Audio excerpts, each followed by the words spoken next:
दोस्तों, आज आप सुनेंगे शर्लॉक होम्स सीरीज के पहले novel A Study in Scarlet का दूसरा भाग हिंदी में। अध्याय 5। सवेरे की हमारी गतिविधियां मेरी कमजोर तबीयत के लिए कुछ ज्यादा ही तकलीफदेह साबित हुई और दोपहर होते होते मैं बुरी तरह से पस्त हो चुका था। कॉन्सर्ट के लिए होम्स के रवाना होने के बाद मैं सोफे पर लेट गया और सोने की कोशिश करने लगा, लेकिन मुझे बिल्कुल भी नींद नहीं आई। जो कुछ भी हुआ था उससे मेरा मन काफी बेचैन था। तरह तरह के न जाने कैसे बुरे बुरे ख्याल मेरे दिमाग में मंडरा रहे थे। होम्स को भी वापस आने में काफी देर हो गई, इतनी देर कि मैं समझ गया कि इतना वक्त उसे कॉन्सर्ट में नहीं लग सकता था। उसके आने से पहले ही डिनर टेबल पर लग चुका था। उसने अपनी सीट पर बैठते हुए कहा, कॉन्सर्ट बड़ा ही आलीशान था। क्या तुम्हें याद है कि डार्विन संगीत के बारे में क्या कहता है? वो दावा करता है कि संगीत को उत्पन्न करने और उसकी तारीफ करने की क्षमता इंसान में वाणी से भी पहले पैदा हो चुकी थी। शायद इसीलिए हम संगीत से इतना प्रभावित होते हैं। हमारी आत्माओं में इन धुंध भरी शताब्दियों की धुंधली सी यादें हैं जब ये संसार अपने शिशुकाल में था। अगर हम प्रकृति को समझना चाहते हैं तो हमारे विचार भी प्रकृति की तरह विस्तृत होने चाहिए। क्या बात है, तुम कुछ परेशान से लग रहे हो? क्या ब्रिक्सटन रोड वाले मामले से? हाँ, सच कहूं तो ऐसा ही है, मैंने कहा। अफगान के अपने अनुभवों के बाद मुझे थोड़ा मजबूत हो जाना चाहिए था। मैंने वहां अपने कई साथियों को टुकड़ों टुकड़ों में काटे जाते देखा है। मेरी बात सुनकर होम्स ने सहानुभूति भरे स्वर में कहा, मैं समझ सकता हूं। इसके बारे में कोई रहस्य तो जरूर है जो मन को झकझोर देता है। जब कोई कल्पना नहीं होती तो कोई डर भी नहीं होता। क्या तुमने शाम का अखबार देखा है? उसमें पूरी घटना का बड़ा अच्छा वर्णन दिया हुआ है, लेकिन उसमें यह बात नहीं बताई गई है कि जब उस आदमी को उठाया गया तो एक औरत की शादी की अंगूठी जमीन पर गिरी थी। अच्छा ही हुआ कि उसमें इस बात का जिक्र नहीं था। ऐसा क्यों? मैंने पूछा। वो इसलिए क्योंकि आज सुबह मैंने एक विज्ञापन सारे अखबारों में छपवाया था। इतना कहकर उसने एक अखबार मेरी तरफ फेंका और मैंने उस तरफ नजर डाली जहां उसने इशारा किया था। लॉस्ट एंड फाउंड वाले कॉलम में यह छपा था, आज सुबह ब्रिक्सटन रोड पर एक सादी सोने की अंगूठी व्हाइट हार्ट सराय और हॉलैंड ग्रोव के बीच की सड़क पर पाई गई है। अगर ये आपकी है तो आज शाम 8 और 9 बजे के बीच doctor Watson 221B Baker Street से संपर्क करें। तुम्हारे नाम का इस्तेमाल करने के लिए माफी चाहता हूं वॉटसन। अगर मैंने अपना नाम लिखा होता तो इनमें से कुछ बेवकूफों ने पहचान लिया होता और फिर वे लोग इस मामले में टांग अड़ाते। वो सब तो ठीक है, लेकिन अगर कोई इस विज्ञापन का जवाब देता है तो उसे देने के लिए मेरे पास तो कोई अंगूठी है ही नहीं, मैंने कहा। है कैसे नहीं, बिल्कुल है। ये देखो, ये बिल्कुल ठीक रहेगी क्योंकि ये बिल्कुल उसी के जैसी है। और इतना कहकर उसने एक अंगूठी मेरे हाथ में थमा दी। और तुम्हें क्या लगता है कि इस विज्ञापन का जवाब कौन देगा? मैंने पूछा। अरे भाई, वही देगा, भूरे कोट वाला, लाल चेहरे वाला, चौकोर पंजों वाला हमारा दोस्त। अगर वो खुद नहीं भी आया तो अपने किसी साथी को तो जरूर भेजेगा। लेकिन क्या ऐसा करना उसे खतरनाक नहीं लगेगा? बिल्कुल भी नहीं। अगर इस मामले पर मेरा नजरिया सही है और इसे सही समझने के लिए मेरे पास बहुत सारे कारण हैं, तो ये आदमी अंगूठी खोने की बजाय कुछ और खोना ज्यादा पसंद करेगा। मेरे ख्याल से ये अंगूठी तब खोई थी जब वो ड्रेबर की लाश पर झुका हुआ था और तब उसे पता नहीं चला था। घर से निकल जाने के बाद उसे ये बात पता चली होगी और वो जल्दी से वापस आया, लेकिन आने के बाद उसने देखा कि पुलिस वहां पहले ही पहुंच चुकी है क्योंकि उसने मोमबत्ती को जलती छोड़ देने की गलती कर दी थी। इसीलिए उसे शराबी होने का नाटक करना पड़ा, जिससे गेट पर उसकी मौजूदगी से किसी को शक ना हो। अब अपने आप को उस आदमी की जगह पर रखकर देखो। इस मामले पर फिर से गौर करने पर उसे ऐसा लगा होगा कि हो सकता है उससे अंगूठी सड़क पर कहीं गिर गई हो। तब फिर वो क्या करता? फिर वो शाम के अखबारों को उत्सुकता से पढ़ता, इस उम्मीद में कि शायद लॉस्ट एंड फाउंड कॉलम में कहीं उसका जिक्र हो, और तब उसकी आंखें इस विज्ञापन पर जरूर पड़ती। इसे देखकर वो बेशक खुश हो जाता। उसे इसमें भला कोई साजिश नजर क्यों आती? उसकी नजर में ऐसा कोई कारण नहीं है कि इस अंगूठी का पाया जाना किसी भी तरह हत्या से ताल्लुक रखता होगा। वो जरूर आता, वो जरूर आएगा। 1 घंटे के अंदर देख लेना, वो तुम्हें यहीं मिलेगा। और फिर क्या होगा? मैंने पूछा। और उससे निपटने के लिए मैं काफी हूं। क्या तुम्हारे पास भी कोई हथियार है? हाँ, मेरे पास मेरी पुरानी सर्विस रिवॉल्वर है और कुछ कारतूस भी हैं, मैंने कहा। तो उसे साफ करके लोड कर लो। वो बौखलाया हुआ होगा और वैसे तो मैं अचानक उस पर हावी हो जाऊंगा, लेकिन फिर भी बेहतर यही होगा कि हम पूरी तरह सतर्क रहें और हर हालात का सामना करने के लिए तैयार रहें। मैं अपने बेडरूम में गया और मैंने उसकी सलाह पर अमल किया। जब मैं पिस्तौल लेकर लौटा तो मेज साफ हो चुकी थी और होम्स वायलिन बजा रहा था। जब मैंने अंदर प्रवेश किया तो उसने कहा, कहानी गहराती जा रही है। मुझे अपने अमेरिकी तार का अभी अभी जवाब मिला है। इस मामले में मेरी राय बिल्कुल सही है। और वो क्या है? मैंने उत्सुकता से पूछा। मेरे वायलिन में नए तार लगाने हैं। पिस्तौल को अपनी जेब में रख लो। जब वो आदमी आए तो साधारण तरीके से उससे बात करना, बाकी सब मेरे ऊपर छोड़ दो। और हाँ, उसे ज्यादा कड़ी नजरों से मत देखना, नहीं तो वो डर जाएगा। घड़ी पर नजर डालते हुए मैंने कहा, इस वक्त 8 बज रहे हैं। हाँ, वो शायद कुछ ही मिनटों में यहां आ जाएगा। दरवाजे को थोड़ा सा खोल दो। हाँ, इतना ठीक है। अब चाबी अंदर लगा दो। Thank you. ये एक अजीब सी किताब है जो मैंने कल एक दुकान से ली थी, द जूरे इंटरजेंटिस। ये लैटिन भाषा में लोलैंड के लीज में लिखी गई थी 1642 में। चार्ल्स का सिर तब भी उसके धड़ से लगा हुआ था जब इस छोटी सी भूरी काली किताब को बैन किया गया था। इसका पब्लिशर कौन है? मैंने पूछा। फिलिप डिक्रॉय। वो जो कोई भी रहा हो, उसके पहले पन्ने पर काफी धुंधली स्याही से लिखा है, एक्स लिबरिस गुलिलमी वाइट। पता नहीं ये विलियम वाइट आखिर कौन था। शायद 17वीं शताब्दी का कोई बड़ा चतुर वकील था। उसके लेखन में कानूनी दाव पेच है। ये लो, शायद हमारा आदमी भी आ गया है। उसके इतना कहते कहते दरवाजे की घंटी जोर से बजी। होम्स ने तेजी से दरवाजे की तरफ अपनी कुर्सी मोड़ ली। हमने नौकरानी को हॉल से गुजरते हुए सुना और चटखाने की तेज आवाज से उसने दरवाजा खोल दिया। एक स्पष्ट लेकिन कर्कश आवाज ने पूछा, क्या डॉक्टर वॉटसन यहीं रहते हैं? हम नौकरानी का जवाब नहीं सुन पाए, लेकिन उसके बाद दरवाजा बंद हुआ और कोई सीढ़ियों के ऊपर चढ़ने लगा। पैरों की आहट थोड़ी अनिश्चित और लड़खड़ाती हुई थी। उसको सुनते हुए मेरे दोस्त के चेहरे पर हैरानी का भाव था। वो धीरे धीरे गलियारे तक आया और फिर दरवाजे पर हल्की सी थपथपाहट हुई। अंदर आ जाइए, मैंने कहा। मेरे पुकारने पर हमारी उम्मीदों के खिलाफ उस हिंसक आदमी के बजाय जिसकी हम कल्पना कर रहे थे, एक बहुत ही बूढ़ी झुर्रियों वाली औरत ने कमरे में प्रवेश किया। अचानक हुई रोशनी की चकाचौंध से वो थोड़ी चौंधियाई हुई जान पड़ी और हल्का सा अभिवादन करने के बाद वो हमारी तरफ पलकें झपकाती अपनी घबराई हुई कंपकपाती उंगलियों से अपनी जेब टटोलने लगी। मैंने अपने दोस्त की तरफ देखा। उसके चेहरे पर ऐसे निराशा के भाव थे कि मेरी कुछ समझ में नहीं आया। बूढ़ी औरत ने शाम का अखबार निकाला और हमारे विज्ञापन की तरफ इशारा किया। ये विज्ञापन ही मुझे यहाँ तक लाया है। ब्रिक्सटन रोड पर सोने की अंगूठी, वो मेरी बेटी सैली की है, जिसकी 12 महीने पहले ही शादी हुई है और जिसका पति एक यूनियन बोट पर कारिंदा है। और मैं सोच भी नहीं सकती कि वापस आने पर वो अपनी पत्नी के पास अंगूठी ना पाकर क्या कहेगा। एक तो वो वैसे भी गुस्से में ही रहता है और ऊपर से खासकर जब वो नशे में होता है तब तो वो पागल ही हो जाता है। पिछली रात मेरी बेटी सर्कस देखने गई थी, वहीं उसकी अंगूठी गिर गई। क्या ये उसकी अंगूठी है? मैंने पूछा। हाँ हाँ, ये उसी की अंगूठी है। और तुम्हारा पता क्या है? मैंने पूछा।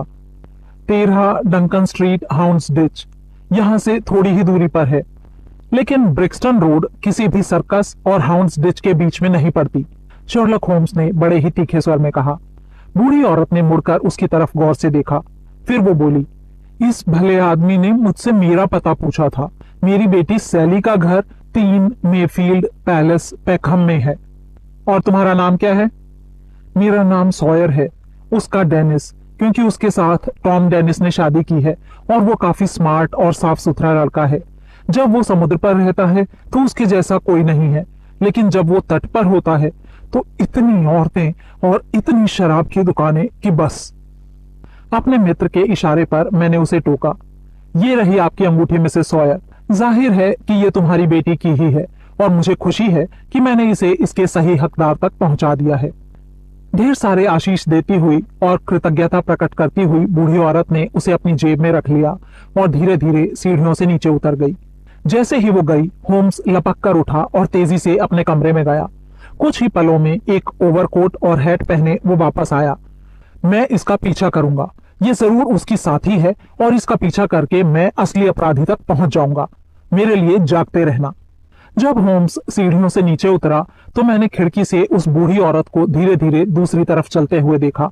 मेरे मन में विचार आया, यह तो होम्स का अंदाजा पूरी तरह गलत है, या फिर आज ये रहस्य की तह तक जा पहुंचेगा। उसे मुझसे ये कहने की कोई जरूरत नहीं थी कि मैं जागता रहूं, क्योंकि मेरे ख्याल से उसके कारनामे का नतीजा जाने बिना मेरे लिए सो पाना नामुमकिन था। जब वो बाहर निकला था उस वक्त करीब 9 बज रहे थे। मुझे इस बात का कोई अंदाजा नहीं था कि उसे कितनी देर लग सकती है, लेकिन मैं अपना पाइप पीते हुए और हेनरी मुर्गर की वाय द बोहेम के पन्ने पलटते हुए समय गुजारने लगा। 10 बज गए और मैंने नौकरानी के कदमों की आहट को उसके बिस्तर की तरफ जाते हुए सुना।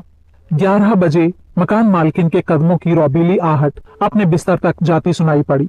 जब दरवाजा खुलने की चाबी की आवाज मेरे कानों में आई तब करीब 12 बजे थे। जैसे ही वो अंदर घुसा, उसका चेहरा देखते ही मैं समझ गया कि वो असफल रहा है। उसके चेहरे पर हंसी और निराशा के मिले जुले भाव थे और फिर वो अचानक जोर से हंस पड़ा। कुर्सी पर ढेर होते हुए वो बोला, मैं किसी भी कीमत पर स्कॉटलैंड यार्ड वालों को ये बात नहीं जानने दूंगा। मैंने उनको इतना तंग कर रखा है कि वे मेरा मजाक उड़ाते उड़ाते कभी बोर नहीं होंगे। मैं इसलिए हंस सकता हूं क्योंकि मैं जानता हूं कि आखिर में मैं उनसे अपना हिसाब चुकता कर ही लूंगा। अरे आखिर हुआ क्या, ये तो बताओ, मैंने उत्सुकता से पूछा। हाँ हाँ, अपने खिलाफ जाने वाली कहानी सुनाने में मुझे कोई एतराज नहीं। वो औरत थोड़ी दूर तक गई और फिर लंगड़ाने लगी और ऐसा लगा जैसे उसके पैरों में छाले पड़ गए हैं। फिर वो रुक गई और उसने पास से गुजरती एक गाड़ी को रोका। मैं उसके इतने पास तक आ गया था कि उसके द्वारा बोला गया पता सुन सकूं, लेकिन मुझे फिक्र करने की कोई जरूरत नहीं थी, क्योंकि उसने इतनी जोर से अपना पता बताया था कि सड़क के उस पार तक भी सुनाई दे जाए। वो पता वही था जो उसने हमें यहाँ बताया था, 13 डंकन स्ट्रीट, हाउंड्सडिच। मैंने सोचा कि ये औरत तो सच्ची जान पड़ती है, और जब वो अंदर बैठ गई तो मैं गाड़ी के पीछे छिप गया। ये एक ऐसी कला है जिसमें हर जासूस को महारत हासिल होनी चाहिए, वॉटसन। फिर हम खड़खड़ाते हुए चले और तब तक नहीं रुके जब तक हम उस सड़क पर नहीं पहुंच गए। दरवाजा आने से पहले ही मैं गाड़ी से कूद गया और सड़क पर ऐसे ही टहलने लगा। गाड़ी रुक गई, कोचवान नीचे कूदा और सवारी के उतरने का इंतजार करने लगा, लेकिन गाड़ी में से कुछ नहीं निकला। जब मैं उसके पास पहुंचा तो वो गाड़ी के अंदर हड़बड़ाहट में कुछ टटोल रहा था और ऐसी ऐसी गालियां दे रहा था जैसी मैंने शायद ही पहले कभी सुनी हो। उसकी सवारी का कोई नामो निशान नहीं था और उसे अपना किराया मिलने की कोई उम्मीद नजर नहीं आ रही थी। नंबर 13 पर पता करने पर हमने पाया कि वो घर एक शरीफ कागज के व्यापारी कैसविक का था और वहां पर किसी ने भी ना तो कभी सॉयर और ना ही डेनिस का नाम सुना था। मैंने हैरानी से कहा, तुम्हारे कहने का मतलब कहीं ये तो नहीं कि वो लड़खड़ाती हुई कमजोर बूढ़ी औरत चलती गाड़ी से कूद गई और ना ही तुम और ना ही कोचवान इस बात को देख पाए? बूढ़ी औरत गई भाड़ में। बूढ़ी औरतें तो हम लोग थे जो उसके झांसे में आ गए। वो जरूर कोई जवान आदमी रहा होगा जो काफी फुर्तीला भी था और बड़ा ही बेजोड़ अभिनेता भी। उसका मेकअप तो कमाल का था। शर्तिया उसने देख लिया था कि उसका पीछा हो रहा है और मुझे झांसा देने का उसने ये तरीका अपनाया। ये बात साफ साफ बताती है कि जिस आदमी की हमें तलाश है वो उतना अकेला नहीं है जितना मैं उसे समझ रहा था। उसके साथ ऐसे ऐसे लोग हैं जो उसके लिए कोई भी खतरा मोल ले सकते हैं। खैर, जो भी हो, तुम काफी थके हुए लग रहे हो डॉक्टर। मेरी राय मानो तो जाकर सो जाओ। मैं वाकई काफी थकान महसूस कर रहा था, इसलिए मैंने उसकी बात मान ली। मैंने होम्स को जलती आग के पास बैठा छोड़ दिया और देर रात तक मैं उसके वायलिन की गमकीन धुनें सुनता रहा। मैं समझ गया था कि वो अब भी उसी विचित्र समस्या के बारे में सोच रहा है जिसे सुलझाने की उसने ठानी थी। अध्याय 6। अगले दिन के सारे अखबार ब्रिक्सटन रहस्य से भरे हुए थे। हर एक में वारदात का लंबा जिक्र था और कुछ में उस पर विशेष टिप्पणियां भी थीं। उनमें कुछ जानकारियां ऐसी थीं जो मेरे लिए नई थीं। इनमें से कुछ का सारांश इस प्रकार है। डेली टेलीग्राफ अखबार ने टिप्पणी की कि जुर्म के इतिहास में शायद ही कभी इतनी विचित्र घटना घटी हो। मृतक का जर्मन नाम, किसी मकसद का अभाव और दीवार पर खौफनाक लिखावट, ये सारी बातें आंदोलनकारी राजनीतिक शरणार्थियों की तरफ इशारा करती हैं। समाजवादियों की कई शाखाएं अमेरिका में हैं और इसमें कोई शक नहीं कि मृतक ने उनके अनलिखे कानूनों को तोड़ा था और वे उसे ढूंढते ढूंढते उस तक आ पहुंचे थे। विम गैरेट, एक्वा टोफाना, कार्बनारी, मार्क्यूनेस दी ब्रेनविलियर्स, डार्विन के सिद्धांत, माल्थस के सिद्धांत और रैटक्लिफ हाईवे हत्याओं की तरफ इशारा करने के बाद लेख के अंत में सरकार को फटकार लगाई गई थी और सलाह दी गई थी कि इंग्लैंड में आने वाले विदेशियों पर नजर रखी जाए। स्टैंडर्ड नाम के अखबार ने इस तथ्य पर टिप्पणी की कि उदार सरकारों के नीचे अक्सर इस तरह की गैर कानूनी हरकतें होती रहती हैं। इससे आम जनता के मन अस्थिर हो जाते हैं और सारी प्रशासन व्यवस्था अस्त व्यस्त हो जाती है। मृतक एक अमेरिकी भला आदमी था जो कुछ हफ्तों से महानगर में रह रहा था। वो कैम्बरवेल के टॉर्के टेरेस में मैडम शार्पेंटियर के बोर्डिंग हाउस में रहता था। उसकी यात्राओं में उसका निजी सेक्रेटरी मिस्टर जोसेफ स्टेंजरसन उसके साथ रहता था। उन दोनों ने अपनी मकान मालकिन से मंगलवार 4 तारीख को विदा ली और लिवरपूल एक्सप्रेस पकड़ने के विचार से ह्यूस्टन स्टेशन के लिए रवाना हुए। उसके बाद उन दोनों को एक साथ प्लेटफॉर्म पर देखा गया था। उनके बारे में किसी और को कोई जानकारी नहीं थी जब ह्यूस्टन से कई किलोमीटर दूर ब्रिक्सटन रोड पर एक खाली घर में मिस्टर ड्रेबर की लाश पाई गई। वो वहां कैसे पहुंचा या उसका अंत कैसे हुआ, ये प्रश्न अब भी रहस्य बने हुए हैं। स्टेंजरसन के बारे में कुछ भी पता नहीं चला है। हमें ये जानकर खुशी है कि स्कॉटलैंड यार्ड के मिस्टर लेस्ट्रेड और मिस्टर ग्रेगसन दोनों ही इस केस पर काम कर रहे हैं और ये माना जा रहा है कि ये जाने माने ऑफिसर जल्दी ही इस मामले को हल कर लेंगे। डेली न्यूज अखबार में लिखा था कि इसमें कोई शक नहीं कि ये अपराध राजनीति से प्रेरित है। लिबरल सरकार की तानाशाही और नफरत जिससे महाद्वीप की सरकारें उत्तेजित हैं, उसके प्रभाव से हमारे तटों पर बड़ी संख्या में ऐसे लोग आ गए हैं जो अच्छे नागरिक साबित होते अगर उनके पास उन घटनाओं की कड़वी यादें नहीं होती जो उनके ऊपर बीती थी।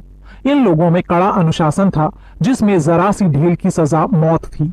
सेक्रेटरी स्टेंजरसन को ढूंढने की हर संभव कोशिश की जानी चाहिए और मृतक की कुछ आदतों का पता लगाया जाना चाहिए।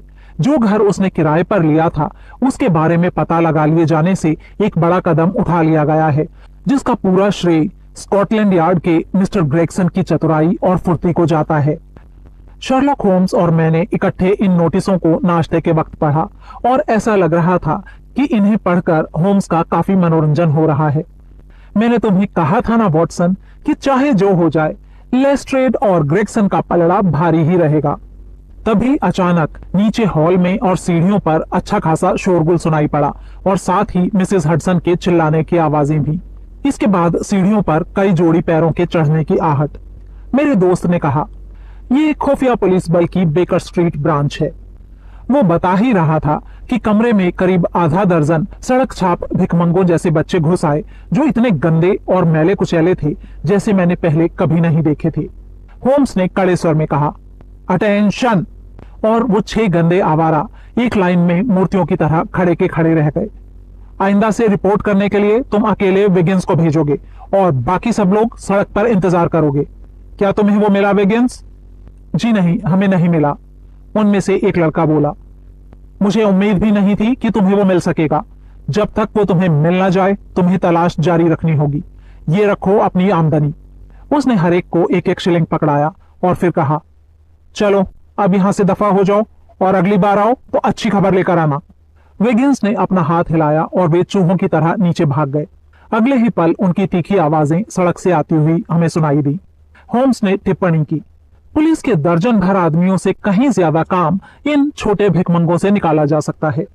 किसी अधिकारी को देखते ही लोगों के होठों पर ताला लग जाता है, लेकिन ये लोग हर जगह आ जा सकते हैं और हर किसी की बात सुनते हैं। ये सुइयों की तरह पैने होते हैं, इन्हें बस इकट्ठा करने की जरूरत होती है। क्या तुमने इन लोगों को ब्रिक्सटन केस के लिए नियुक्त किया है? मैंने पूछा। हाँ, एक मुद्दा है जो मैं साबित करना चाहता हूं।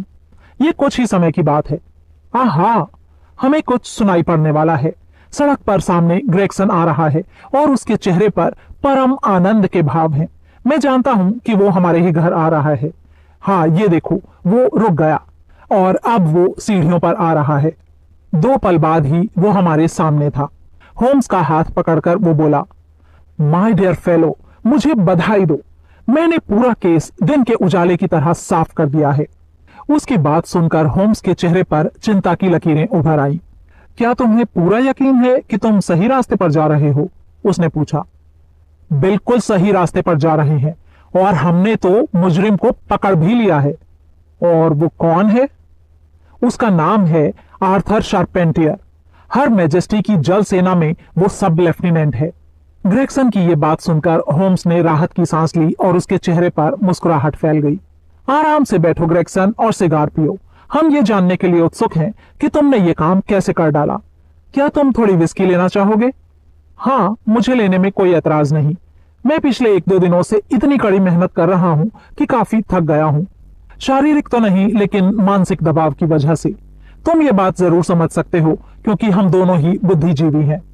होम्स ने गंभीरता से कहा, तुम मुझे कुछ ज्यादा ही इज्जत दे रहे हो, लेकिन हम ये सुनना चाहते हैं कि तुम इस नतीजे तक पहुंचे कैसे। ग्रेगसन आराम कुर्सी में धंस गया और बड़े आराम से सिगार के कश लेने लगा। फिर उसने बड़े ही मजे से कहना शुरू किया, तुम्हें एक मजे की बात बताता हूं। वो बेवकूफ लेस्ट्रेड जो अपने आप को इतना होशियार समझता है, बिल्कुल ही गलत पटरी पर जा रहा है।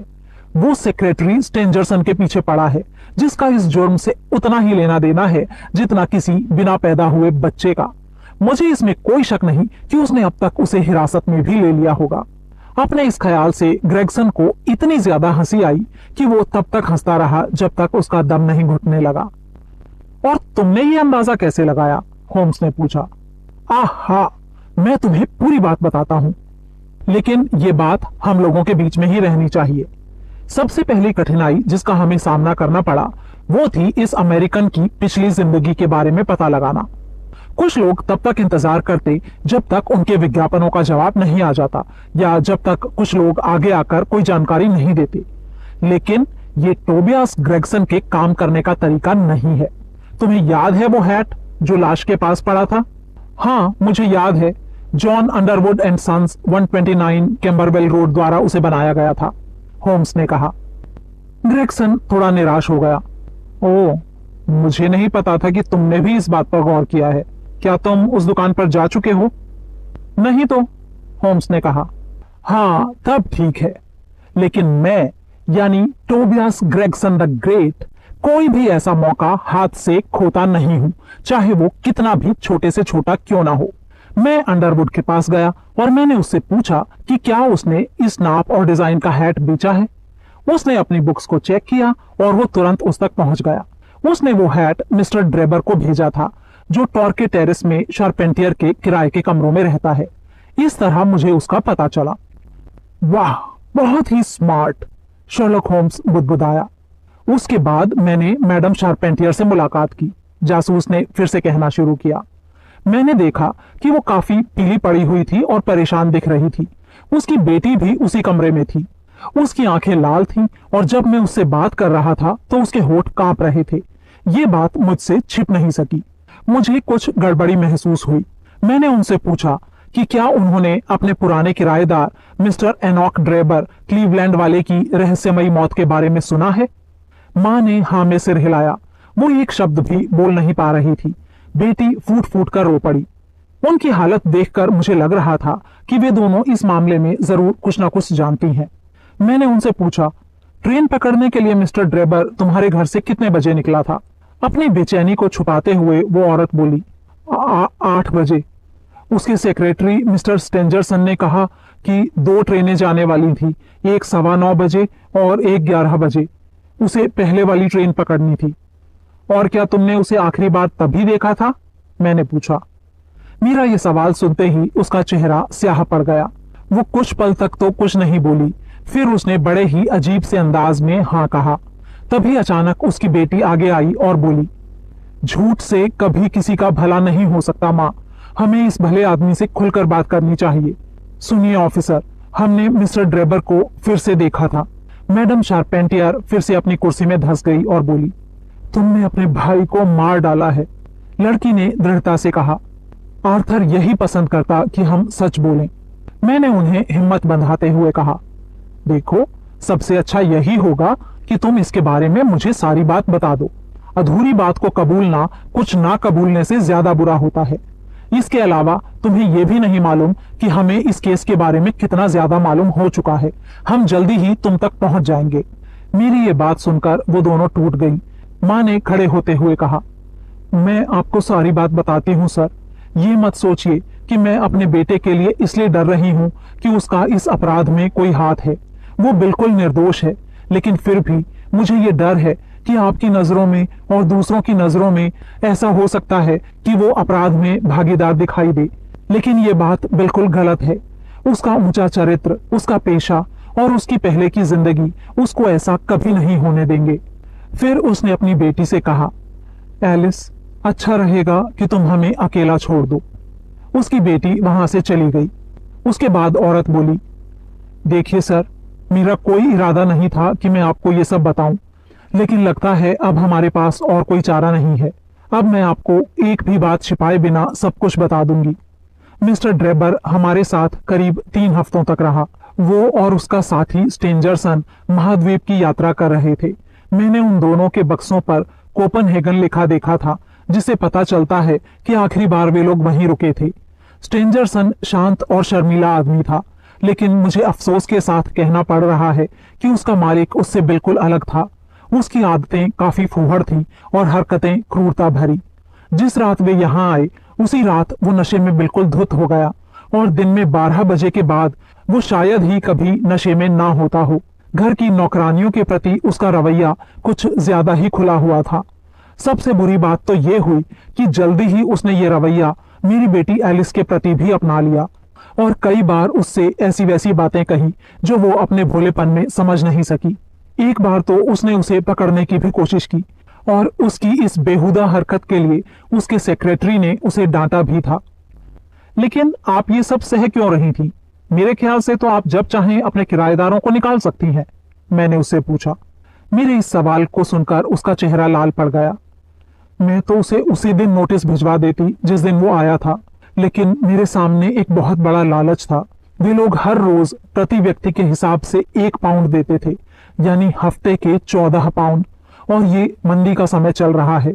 मैं विधवा हूँ और नेवी में अपने बेटे के ऊपर मैंने बहुत खर्चा किया है। मैं ये इतना मोटा पैसा खोना नहीं चाह रही थी। मैंने जो किया अपने बच्चों की भलाई के लिए किया, लेकिन आखिरकार ये हरकतें मेरे लिए बर्दाश्त के बाहर हो गईं, जिसकी वजह से मैंने उसे कमरा खाली करने का नोटिस दे दिया। उसके जाने का यही कारण था। उसे ड्राइव करके जाते देख मेरा दिल हल्का हो गया। अभी मेरा बेटा छुट्टी पर है, पर मैंने उसे ये बात बताई नहीं क्योंकि उसका गुस्सा बहुत तेज है और वो अपनी बहन से बहुत प्यार करता है। जब उनके जाने के बाद मैंने दरवाजा बंद किया तो मेरे सिर से जैसे एक बोझ सा उतर गया। लेकिन 1 घंटे से भी कम समय में दरवाजे की घंटी बजी और मुझे पता चला कि ड्राइवर वापस आ गया है। वो बहुत उत्तेजित था और बुरी तरह नशे में धुत था। वो जबरदस्ती कमरे में घुस आया जहां मैं अपनी बेटी के साथ बैठी हुई थी। उसने लड़खड़ाते हुए शब्दों में कहा कि उसकी ट्रेन छूट गई है। फिर वो एलिस की तरफ मुड़ा और उसने मेरे सामने ही ये प्रस्ताव रखा कि वो उसके साथ चले। उसने कहा, अब तुम वयस्क हो गई हो और कोई कानून तुम्हें रोक नहीं सकता। मेरे पास काफी पैसा है जो मैं तुम्हारे ऊपर लुटा सकता हूँ। इस बुढ़िया के बारे में मत सोचो और फौरन मेरे साथ चलो। तुम एक राजकुमारी की तरह रहोगी। एलिस बेचारी इतनी डर गई कि वो उससे दूर हट गई, लेकिन उसने उसकी कलाई पकड़कर उसे घसीटना शुरू कर दिया और दरवाजे तक ले जाने की कोशिश करने लगा। मैं जोर से चिल्लाई और ठीक उसी वक्त मेरा बेटा आर्थर कमरे में दाखिल हुआ। उसके बाद क्या हुआ मुझे कुछ नहीं मालूम। मैंने गालियों और आपस में गुत्थम गुत्था होने की आवाजें सुनी।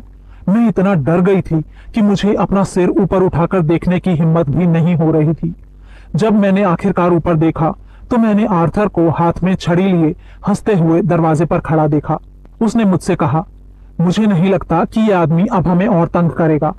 मैं उसके पीछे जाकर देखता हूं कि वो क्या कर रहा है। इतना कहकर उसने अपना हैट लिया और सड़क पर चला गया।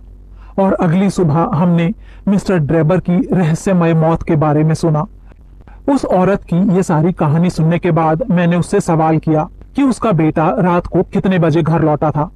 मुझे नहीं मालूम, उसने कहा। क्यों? तुम्हें क्यों नहीं मालूम? क्योंकि उसके पास अपनी चाबी है और उसी से वो घर में दाखिल हुआ होगा। तुम कितने बजे सोने गई थी? जी करीब 11 बजे। तो यानी तुम्हारा बेटा 2 घंटों तक तो घर नहीं आया था? जी हाँ।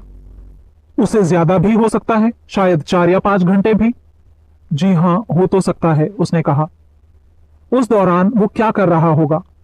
जी ये मैं कैसे बता सकती हूँ। अब इतनी सारी बातों के बाद करने के लिए और कुछ भी बाकी नहीं रह गया था। मैंने ढूंढ निकाला कि लेफ्टिनेंट शार्पेंटियर कहाँ है। फिर मैंने अपने साथ 2 ऑफिसर्स को लिया और उसे गिरफ्तार कर लिया। उसके पास वो लाठी उस समय भी थी जो उसकी मां के बताए अनुसार जब वो ड्रेबर के पीछे निकला तो उसके हाथ में थी। वो काफी मजबूत लकड़ी की लाठी थी। होम्स ने उसे टोकते हुए कहा, तो तुम्हें क्या लगता है, तुम्हारी क्या थ्योरी है कि क्या हुआ होगा? मेरी थ्योरी ये है कि उसने ब्रिक्सटन रोड तक ड्रेबर का पीछा किया। वहां पहुंचकर दोनों के बीच में झड़प हुई, जिसके दौरान ड्रेबर ने लाठी की चोट खाई, शायद पेट पर, जिसने उसे बिना चोट के किसी निशान के मार डाला। रात इतनी भीगी हुई थी कि आसपास कोई नहीं था, इसलिए शार्पेंटियर उस खाली घर में लाश को खींचते हुए ले गया। जहां तक मोमबत्ती और खून का सवाल है और दीवार पर लिखे उन शब्दों और अंगूठी का, तो ये सब शायद पुलिस को चकमा देने की साजिश है। शाबाश, वाकई ग्रेगसन, तुम तो बहुत ही बढ़िया काम कर रहे हो, तुम बहुत आगे जाओगे, होम्स ने मजे लेते हुए कहा। जासूस ने घमंड में डूबे शब्दों में कहा, मैं अपने आप से बड़ा खुश हूं कि मैंने इतनी सफाई से सारा केस सॉल्व कर दिया। वो युवक बयान देने के लिए भी तैयार हो गया। उसने कहा कि कुछ देर ड्रेबर का पीछा करने के बाद ड्रेबर ने उसे देख लिया था और वो एक कैब लेकर चला गया ताकि उससे दूर जा सके। घर के रास्ते में उसे उसका एक पुराना नाविक साथी मिला और वो उसके साथ टहलने लगा। जब मैंने ये पूछा कि उसका वो साथी कहाँ रहता है, तो वो कोई संतोषजनक जवाब नहीं दे पाया। मेरे ख्याल से ये पूरा मामला अब सुलझ चुका है। मुझे तो हंसी आ रही है लेस्ट्रेड पर, जो गलत रास्ते पर जाकर इस केस को सुलझाने की कोशिश कर रहा है। मुझे डर है कि वो ज्यादा कुछ कर नहीं पाएगा। अरे लो, शैतान का नाम लो और शैतान हाजिर, वो तो यहीं आ गया है। ये वास्तव में लेस्ट्रेड ही था जो हमारी बातचीत के दौरान सीढ़ियां चढ़कर अभी अभी कमरे में दाखिल हुआ था। उसकी चाल ढाल और कपड़ों से जो आत्मविश्वास हमेशा दिखता था, वो आज नजर नहीं आ रहा था। उसके चेहरे पर परेशानी थी और कपड़े अस्त व्यस्त और गंदे थे। साफ था कि वो होम्स से कोई सलाह लेने के लिए आया था, क्योंकि अपने साथी को वहां देखकर वो थोड़ा शर्मिंदा और परेशान नजर आया। घबराहट में अपने हैट को टटोलता हुआ वो कमरे के बीचों बीच खड़ा था और समझ नहीं पा रहा था कि अब वो क्या करे। अंत में उसने कहा, ये एक बड़ा ही अजीब केस है जो बिल्कुल भी समझ में नहीं आ रहा है। विजयी भाव से ग्रेगसन ने कहा, ऐसा तुम्हें लगता है मिस्टर लेस्ट्रेड? मुझे तो पहले से ही अंदाजा था कि तुम इसी नतीजे पर पहुंचोगे। तुम सेक्रेटरी के पीछे जा रहे थे ना? क्या तुमने उसे ढूंढ लिया? लेस्ट्रेड गंभीर स्वर में बोला, हाँ, मैं उस तक पहुंच गया। सेक्रेटरी की आज सुबह 6 बजे हैलिडे प्राइवेट होटल में हत्या कर दी गई है। अध्याय 7। लेस्ट्रेड ने जो जानकारी दी वो इतनी अप्रत्याशित थी कि हम तीनों ही मुंह बाए देखते रह गए। ग्रेगसन तो अपनी कुर्सी से उछल ही पड़ा। शर्लक होम्स के होंठ भिज गए और उसकी भौहों पर बल पड़ गए। स्टेंजरसन भी, रहस्य और गहरा होता जा रहा है, वो बुदबुदाया। एक कुर्सी पर बैठते हुए लेस्ट्रेड बोला, ये पहले ही इतना मुश्किल केस था। ऐसा लग रहा है जैसे मैं किसी युद्ध में फंस गया हूं। ग्रेगसन ने हकलाते हुए पूछा, क्या तुम्हें पूरा यकीन है कि ये बात सच है? मैं अभी अभी उसके कमरे से ही आया हूं। इस घटना को देखने वाला पहला आदमी मैं ही था, लेस्ट्रेड ने कहा। होम्स ने कुछ सोचते हुए कहा, अब तक हमने इस मामले में ग्रेगसन के नजरिए के बारे में सुना है। अगर तुम्हें आपत्ति ना हो तो क्या तुम हमें बता सकते हो कि तुमने क्या क्या देखा और क्या क्या किया? लेस्ट्रेड ने कहना शुरू किया, मैं कबूल करता हूं कि मेरी ये राय थी कि ड्रेबर की मौत से स्टेंजरसन का वास्ता था, लेकिन इस नई घटना ने बता दिया है कि मेरी थ्योरी पूरी तरह से गलत थी। मैं ये ढूंढने निकला था कि सेक्रेटरी का क्या हुआ। 3 तारीख की शाम को करीब 8:30 बजे उन दोनों को ह्यूस्टन स्टेशन पर इकट्ठे देखा गया था। 2 बजे सुबह ड्रेबर को ब्रिक्सटन रोड पर मरा हुआ पाया गया था। मेरे सामने ये सवाल था कि 8:30 बजे से लेकर कत्ल के वक्त तक स्टेंजरसन कहाँ था और बाद में उसका क्या हुआ। मैंने उस आदमी के हुलिये के साथ लिवरपूल तार भेजा और उन्हें चेतावनी दी कि अमेरिकन नावों पर नजर रखें। फिर मैंने ह्यूस्टन के आसपास के सारे होटलों और धर्मशालाओं में पता किया। मेरी थ्योरी ये थी कि अगर ड्रेबर और उसका साथी अलग अलग हो गए तो उसका साथी स्वाभाविक तौर पर रात में रहने के लिए नजदीक ही कोई जगह ढूंढता जिससे सवेरे फिर आसानी से स्टेशन पहुंच सके। होम्स ने टिप्पणी की, शायद उन्होंने पहले ही कोई मिलने की जगह तय कर ली होगी। हाँ, यही साबित हुआ। मैंने कल की पूरी शाम छानबीन में गंवा दी, लेकिन कोई फायदा नहीं हुआ। आज सुबह मैं बहुत जल्दी काम पर लग गया और 8 बजे हेलीडे प्राइवेट होटल पहुंच गया, जो लिटिल जॉर्ज स्ट्रीट पर है। मेरे ये पूछने पर कि क्या वहां कोई मिस्टर स्ट्रेंजरसन रह रहे हैं, होटल वालों ने तुरंत हामी भर दी। उन्होंने मुझसे कहा, इसमें कोई शक नहीं कि आप ही वो व्यक्ति हैं जिसके आने की वो उम्मीद कर रहे थे। वो 2 दिनों से किसी का इंतजार कर रहे हैं। वो ऊपर अपने कमरे में है। उन्होंने कहा था कि 9 बजे उन्हें उठा दिया जाए। मैं ऊपर जाकर तुरंत उससे मिलूंगा, मैंने कहा। मुझे लगा कि मेरे अचानक पहुंचने पर वो घबरा जाएगा और बिना सोचे समझे शायद कुछ उगल देगा। उन लोगों ने मुझे उसके कमरे तक ले जाना स्वीकार कर लिया। उसका कमरा दूसरी मंजिल पर था और वहां तक पहुंचने के लिए एक छोटा सा गलियारा था। लड़के ने कमरे के दरवाजे की तरफ इशारा किया और वो नीचे वापस जाने ही वाला था कि मैंने कुछ ऐसा देखा कि मैं चकरा गया। दरवाजे के नीचे से खून की लकीर बह रही थी, जो दूसरी तरफ तक फैल गई थी। मैं चिल्ला पड़ा, जिससे वो लड़का दौड़कर वापस आया। उसने जब वो देखा तो वो तो करीब करीब बेहोश ही हो गया। दरवाजा अंदर से बंद था, लेकिन हमने अपने कंधों से जोर लगाकर दरवाजे को खोल दिया। कमरे की खिड़की खुली हुई थी और खिड़की के पास एक आदमी की लाश नाइट सूट में मुड़ी हुई पड़ी थी। उसके हाथ पैर ऐंठ कर ठंडे पड़ चुके थे, यानी उसकी मौत को कुछ समय बीत चुका था। जब हमने उसे पलटा तो लड़के ने फौरन उसे पहचान लिया कि ये वही आदमी है जिसने जोसेफ स्टेंजरसन के नाम से कमरा बुक किया था। मौत का कारण था बाईं तरफ छुरे का गहरा जख्म, जो शायद दिल तक पहुंच गया था। और सबसे भयानक बात कि यहाँ भी खून से रेत शब्द लिखा हुआ था। जब मैंने इधर उधर पूछताछ की तो पता चला कि एक दूध वाला होटल के पीछे की गली से गुजरकर अपनी डेयरी की तरफ जा रहा था जब उसने एक आदमी को वहां देखा था। उसने गौर किया कि एक सीढ़ी जो अक्सर वहां यूं ही पड़ी रहती थी, दूसरी मंजिल की एक खिड़की से लगी हुई थी, जो पूरी तरह से खुली थी।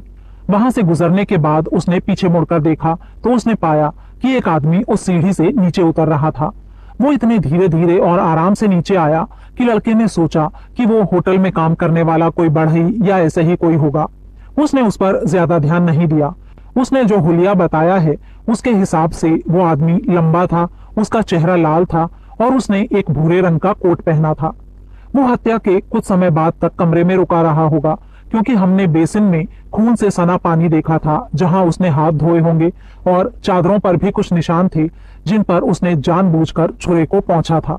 हत्यारे का ये वर्णन सुनकर मैंने होम्स की तरफ देखा, क्योंकि वो बिल्कुल उसके द्वारा बताए गए वर्णन से मेल खाता था, लेकिन फिर भी उसके चेहरे पर खुशी या संतोष की कोई झलक नहीं थी। क्या तुमने कमरे में ऐसा कुछ नहीं देखा जो हत्या का कोई सुराग दे सके? होम्स ने लेस्ट्रेड से पूछा। कुछ भी नहीं। स्टेंजरसन की जेब में ड्रेबर का पर्स था, लेकिन ये कोई खास बात नहीं थी क्योंकि सारे खर्चे वही किया करता था। उसमें करीब 80 पाउंड थे, लेकिन कुछ भी चुराया नहीं गया था। इन अजीब अपराधों के पीछे कारण जो भी हो, लेकिन इसके पीछे लूटपाट का इरादा तो कतई नहीं है। मारे गए आदमी की जेब में कोई कागजात वगैरह नहीं थे, बस महीने भर पहले क्लीवलैंड से भेजा गया एक तार था जिस पर लिखा था JH यूरोप में है। इस संदेश के नीचे कोई नाम नहीं था। इसके अलावा जो और चीजें थीं वो कोई खास महत्व की नहीं थी। उसका उपन्यास जो उसने रात में सोने से पहले पढ़ा था बिस्तर पर पड़ा था, और पास की कुर्सी पर उसका पाइप रखा था। मेज पर पानी का एक गिलास था और खिड़की पर एक छोटी सी दवाई की डिब्बी जिसमें 2 गोलियां थी। शर्लॉक होम्स खुशी जाहिर करता हुआ अपनी कुर्सी से उछल पड़ा और विजयी भाव से चिल्लाया, आखिरी कड़ी, मेरा केस अब पूरा हो गया है। दोनों जासूस चकित से उसे देखते रह गए। मेरे साथी ने पूरे विश्वास के साथ कहा, अब मेरे हाथों में इस उलझी हुई गुत्थी के सारे धागे आ चुके हैं। ये जरूर है कि अभी कुछ बातें विस्तार से जाननी बाकी हैं, लेकिन स्टेशन पर ड्राइवर के स्टेंजरसन से अलग होने से लेकर उसकी लाश पाए जाने तक के सारे घटनाक्रम के बारे में मैं इतना आश्वस्त हूं मानो ये सारी बातें मेरी आंखों के सामने हुई हों। मैं अपनी जानकारी का सबूत भी देता हूं। क्या तुम उन गोलियों को अपने साथ लाए हो? लेस्ट्रेड ने एक छोटी सी सफेद डिब्बी निकालते हुए कहा, हाँ, वो मेरे पास ही है। मैंने ये गोलियां, पर्स, टेलीग्राम अपने पास रख लिए, इस ख्याल से कि पुलिस स्टेशन में हिफाजत से रखवा दूंगा। वैसे ये गोलियां तो मैंने ऐसे ही रख ली थी, क्योंकि मेरे ख्याल से ये खास महत्वपूर्ण नहीं है। लाओ, इन्हें मुझे दो, होम्स ने कहा। अब डॉक्टर जरा ये बताओ, क्या ये साधारण गोलियां हैं? इतना कहकर उसने वो गोलियां मेरे हाथ में थमा दी। वाकई वे गोलियां साधारण नहीं थी, वे स्लेटी रंग की थी, छोटी, गोल और रोशनी में बिल्कुल पारदर्शी। मैंने टिप्पणी की, इनके हल्केपन और पारदर्शिता से मैं अनुमान लगा सकता हूं कि ये पानी में घुल जाती होंगी। बिल्कुल, होम्स ने जवाब दिया। अब क्या तुम नीचे जाकर उस छोटे कुत्ते को लाओगे जो इतने दिनों से बीमार है, और मकान मालकिन कल जिसको चाह रही थी कि तुम उसे हमेशा के लिए सुला दो? मैं नीचे गया और गोद में उस कुत्ते को ऊपर ले आया। उसकी हालत से साफ दिख रहा था कि उसका अंत दूर नहीं है। मैंने उसे दरी पर पड़ी गद्दी पर रख दिया। अब इनमें से एक गोली के मैं 2 हिस्से करता हूं, होम्स ने कहा, और अपना चाकू निकालते हुए उसने गोली को 2 भागों में काट दिया। एक आधा हिस्सा हम भविष्य के लिए संभाल कर डिब्बी में वापस रख देंगे, और दूसरा आधा मैं इस शराब के गिलास में डालता हूं जिसमें चम्मच भर पानी है। तुम देखो कि हमारा डॉक्टर मित्र सही है और ये गोली आसानी से पानी में घुल गई है। लेस्ट्रेड ने ऐसे दुखी स्वर में कहा मानो उसका मजाक उड़ाया जा रहा हो। हाँ, बड़ी दिलचस्प बात है, लेकिन मुझे ये नहीं समझ में आ रहा है कि इसका जोसेफ की मौत से क्या वास्ता है। धीरज रखो मेरे दोस्त, धीरज रखो। समय के साथ तुम देखोगे कि इन गोलियों का उसकी मौत से पूरा पूरा वास्ता है। अब मैं उसे पीने लायक बनाने के लिए इसमें थोड़ा सा दूध मिला देता हूँ, और कुत्ते के सामने रखने पर हम पाएंगे कि वो इसे जल्दी से पी जाएगा। इतना कहते कहते उसने गिलास के पानी को कुत्ते के बर्तन में डाल दिया और फिर कुत्ते के सामने रख दिया। उसने पूरी तरह लप लप करके उसे पी डाला। शर्लॉक होम्स की उत्सुकता से हमें उस पर विश्वास हो गया था और हम चुपचाप बैठे देखते रहे, जानवर को गौर से देखते हुए और किसी अद्भुत घटना की उम्मीद करते हुए। लेकिन ऐसा कुछ नहीं हुआ। कुत्ता गद्दी पर लेटा रहा, मुश्किल से सांस लेता हुआ। उसकी हालत ना सुधरी ना बिगड़ी। होम्स ने अपनी घड़ी निकाली और जैसे जैसे बिना किसी परिणाम के समय बीतता गया, उसके चेहरे पर निराशा और खींच दिखाई पड़ने लगी। उसने अपने होठों को चबाना शुरू कर दिया, मेज पर उंगलियां बजाने लगा और उसमें तेज बेसब्री के सारे लक्षण दिखाई देने लगे। वो इतना बेचैन हो रहा था कि मुझे उसके प्रति दिल से सहानुभूति हो गई, जबकि दोनों जासूस मजाक उड़ाते हुए मुस्कुराने लगे और शर्लॉक होम्स की इस हार पर उन्हें जरा भी तकलीफ नहीं हुई, बल्कि उन्हें शायद मजा आ रहा था। आखिर में अपनी कुर्सी से उठकर कमरे में तेजी से चक्कर काटते हुए होम्स बोला, ऐसा नहीं हो सकता, ये असंभव है कि ऐसा हुआ हो।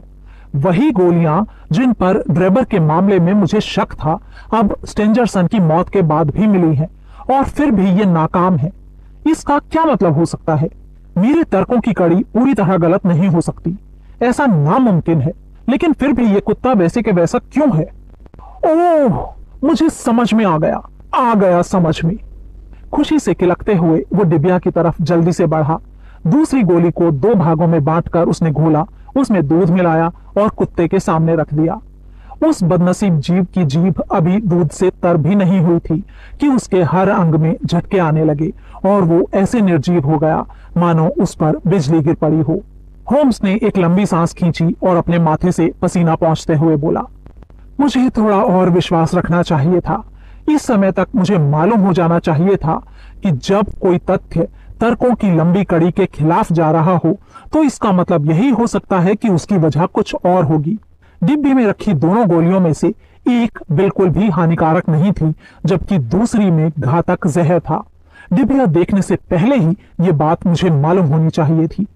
उसका ये आखिरी वाक्य इतना चौंकाने वाला था कि मुझे लगा वो शायद अपने होशो हवास में नहीं है, लेकिन हमारे सामने वो मरा हुआ कुत्ता भी था जो साबित कर रहा था कि उसका अंदाजा बिल्कुल ठीक था।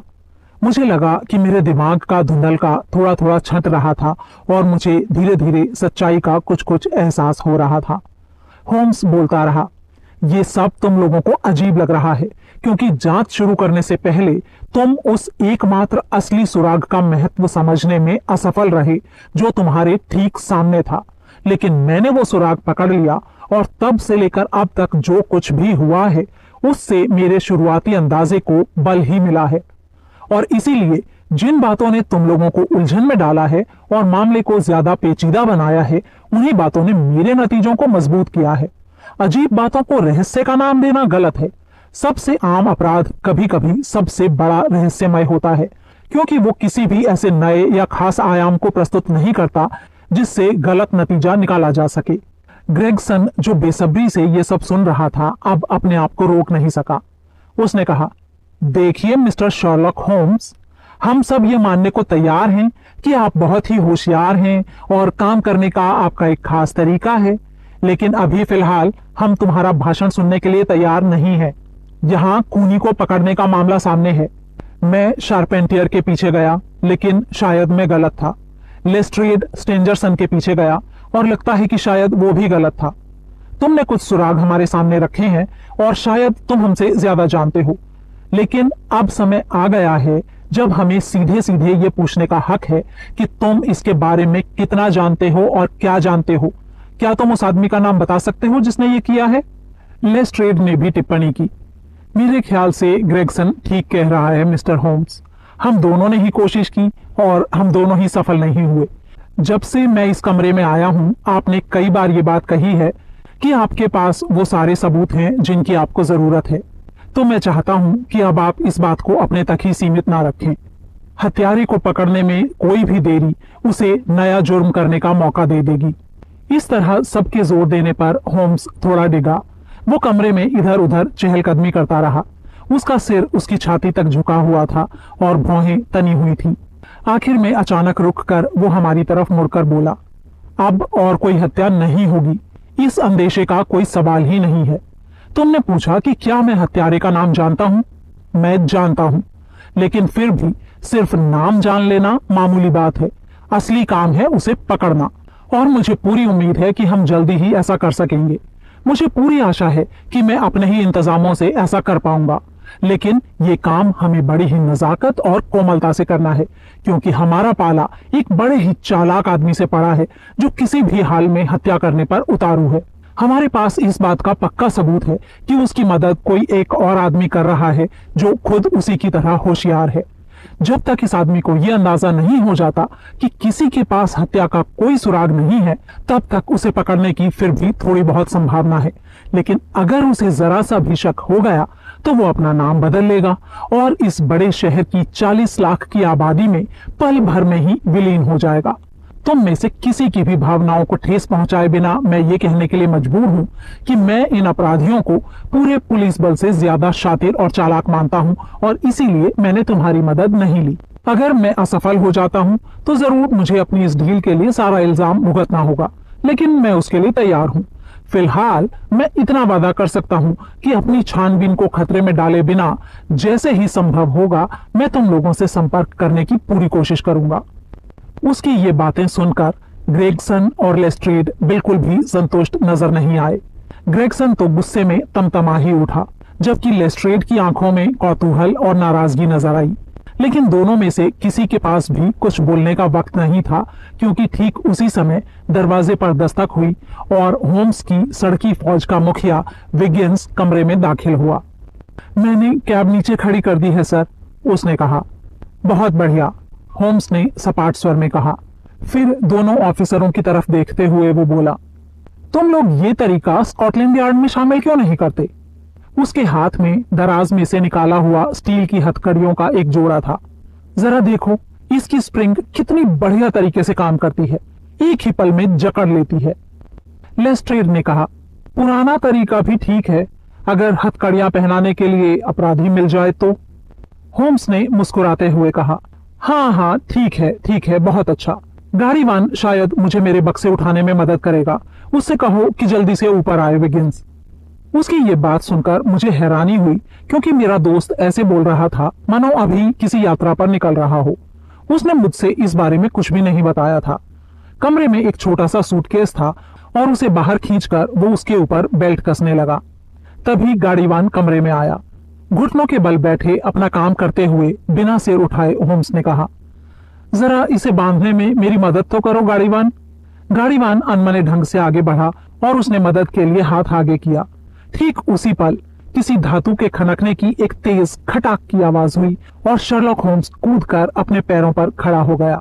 फिर चमकती आंखों से बोला, जेंटलमैन, मैं मिस्टर जेफरसन से आपका परिचय करवाता हूं, जो ड्रेबर और जोसेफ स्टेंजरसन का हत्यारा है। ये सारी घटना पलक झपकते ही हो गई। इतनी जल्दी कि मुझे कुछ समझने का मौका ही नहीं मिला। उस पल की कई यादें आज भी मेरे दिमाग में हैं। होम्स के चेहरे पर छाया विजयी भाव और उसकी आवाज की खनक, गाड़ीवान का बौखलाया हुआ खतरनाक चेहरा जो अपने हाथों में पड़ी हथकड़ियों को इस तरह देख रहा था मानो वो किसी जादू से वहां प्रकट हुई हूं। एक दो सेकंड के लिए हम सब जैसे बुत से बन गए थे। फिर गुस्से से गरजते हुए कैदी ने होम्स की पकड़ से एक झटके में अपने आप को छुड़ा लिया, लेकिन उसके खिड़की से बाहर कूदने से पहले ही ग्रेगसन, लेस्ट्रेड और होम्स उस पर शिकारी कुत्तों की तरह झपट पड़े। उसे वापस कमरे में खींच लिया गया और उसके बाद एक छोटी सी लेकिन बड़ी ही भीषण लड़ाई हुई। वो इतना ताकतवर और भयानक था कि हम चारों बार बार पटकियां खा रहे थे। ऐसा लग रहा था मानो उसे मिर्गी का दौरा पड़ गया हो। जब लेस्ट्रेड ने उसका कॉलर पकड़कर उसका आधा दम घोट सा दिया, तब उसे समझ में आया कि उसकी कोशिशें बेकार हैं। इसके बाद भी हमने तब तक सुरक्षित महसूस नहीं किया जब तक हमने उसके हाथ और पैर बांधकर उसे एक कोने में पटक नहीं दिया। ऐसा करके हम सब हाफते हुए अपने पैरों पर खड़े हुए। शर्लक होम्स ने कहा, हमारे पास इसकी गाड़ी है जो इसे स्कॉटलैंड यार्ड तक ले जाने के काम आएगी। और अब जेंटलमैन, हम अपनी छोटी सी गुत्थी के अंत तक पहुंच गए हैं। अब तुम लोगों को मुझसे जो भी सवाल पूछने हैं तो तुम्हारा स्वागत है। और अब हमारे सामने ऐसा कोई खतरा नहीं है कि मैं किसी भी सवाल का जवाब देने से इनकार करूंगा। इससे आगे की कहानी के लिए सुने अ स्टडी इन स्कारलेट का तीसरा भाग।